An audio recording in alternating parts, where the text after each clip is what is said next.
Young people are being improperly taught the ways to have sex.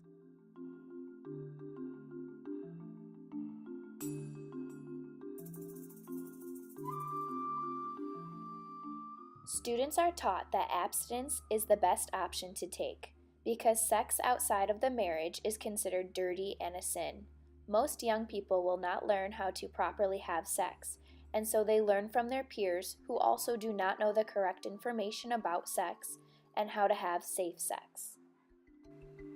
The small amount of information that is taught to children is entirely heterosexual. Often, non-heterosexual love is not acknowledged at all.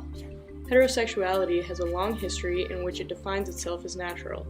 This is harmful because it reinforces the belief that heterosexuality is the only available option. It also harms young people who may practice non-heterosexual sex unsafely because they were not informed.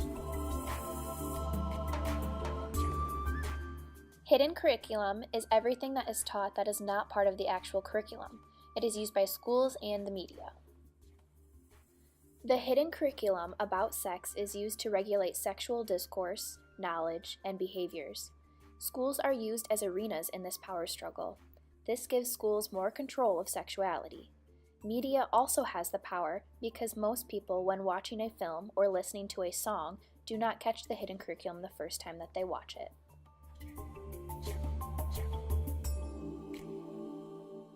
Disney films are a big contributor when it comes to a hidden curricula. Women in Disney films are portrayed as objects to be consumed by men. Because women are not supposed to desire sex, they are seen as innocent, fragile objects in the films. This reinforces a rape culture that normalizes sexual assault against women.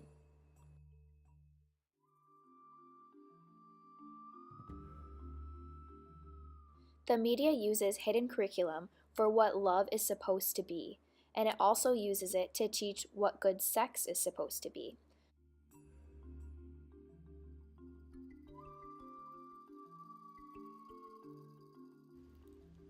We are taught by the media that all good sex has the goal for both the male and the female to have an orgasm, and that those who fail to do so cannot actually have good sex, while also stating that men shouldn't orgasm too early and that women should early and often. We are then taught by the media that the discourses about sex should not be taking place, that we shouldn't talk about it, but everywhere we look in the media, there's a sexual innuendo to catch our attention or to sell products, because sex sells and anything can be made out to be sexual.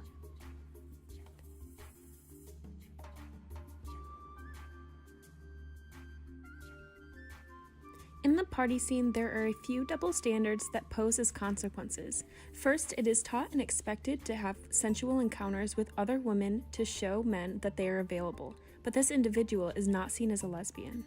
This, however, would be unacceptable or seen as gay if it were two men being intimate at a party. Females are also supposed to be somewhat sexual with men, but not too much or they will be labeled as a slut. While for men, they are encouraged to have sex because men are taught that they are sex crazed, should always want sex no matter what, and that it's okay for them, unlike females who are taught to say no because it's wrong.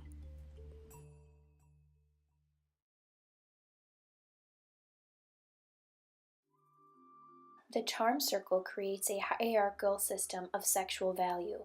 The lack of sexual variation teaches us that there is only one way to have sex, and any other way of that is deviant from the norm and is considered dangerous and dirty.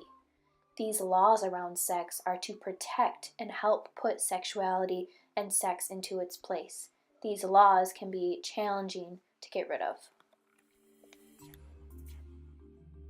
When young people do not receive sex education that is inclusive of all genders and sexualities, it reinforces social norms such as the gender binary and heteronormativity. When people are not given information about queer identities, they are more likely to react to queer people in anger or fear. Trans women who engage in sexual interactions with cisgender men are at risk of getting harmed or even murdered.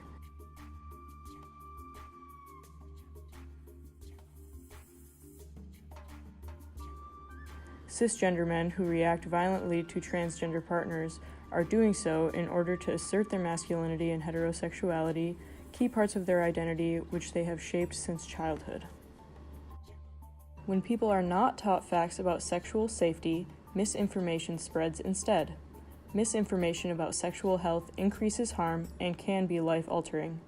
For example, a historically common belief is that male circumcision helps to prevent the spread of STIs such as HPV.